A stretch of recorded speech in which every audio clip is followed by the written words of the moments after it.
চলতি মৌসুমে বিভিন্ন আরব ও মুসলিম দেশে হজের খরচ দেখা গেছে ভিন্ন চিত্র।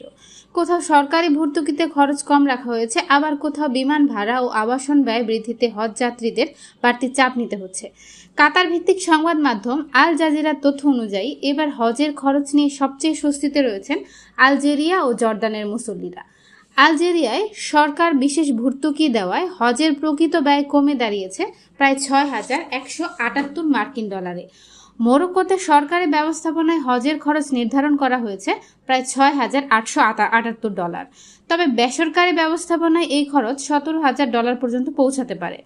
দীর্ঘ ১৩ বছর পর সিরিয়ার আলেপ্পো বিমানবন্দর থেকে এবার হজ ফ্লাইট চালু হয়েছে। দেশটির হজযাত্রীদের জন্য ব্যয় ধরা হয়েছে প্রায় $৪,৭৫০। অন্যদিকে লেবাননে বিমান রুট পরিবর্তন ও বিমা ব্যয় বৃদ্ধির কারণে হজের খরচ বেড়ে $৫,৫০০ পর্যন্ত পৌঁছেছে। কাতারে হজ প্যাকেজে সবচেয়ে বেশি বৈচিত্র্য দেখা গেছে। সাধারণ প্যাকেজ শুরু হচ্ছে প্রায় $৬,৩১৯ থেকে, আর বিলাসবহুল প্যাকেজের খরচ পৌঁছেছে $২৭,০০০ বেশি। জর্ডানে সরকারিভাবে হজের খরচ নির্ধারণ করা হয়েছে $৪,৪২৮।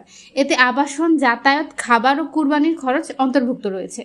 সৌদি আরবের অভ্যন্তরীণ হজযাত্রীদের জন্য খরচ তুলনামূলক কম। সরকারি তদারকিতে বিভিন্ন প্যাকেজের মূল্য নির্ধারণ করা হয়েছে $২,১৩৩ থেকে $৩,৫৬০ মধ্যে। অন্যদিকে ওমানে জ্বালানি ও হোটেল ভাড়া বৃদ্ধির প্রভাবে বিমানে হজে যেতে খরচ পড়ছে প্রায় $৫,৫৪৫। তবে স্থলপথে গেলে খরচ তুলনামূলকভাবে কম। বিশ্লেষকদের মতে, বৈশ্বিক অর্থনৈতিক চাপ ও জ্বালানি ব্যয় বৃদ্ধি সত্ত্বেও অনেক দেশ সরকারি সহায়তার মাধ্যমে হজযাত্রীদের জন্য খরচ নিয়ন্ত্রণ রাখার চেষ্টা করছে। তবে কিছু দেশে ব্যয় বৃদ্ধি সাধারণ মানুষের জন্য নতুন উদ্বেগ তৈরি করেছে। আতিয়া ইবনাত রিফা, ঢাকা চ্যাট।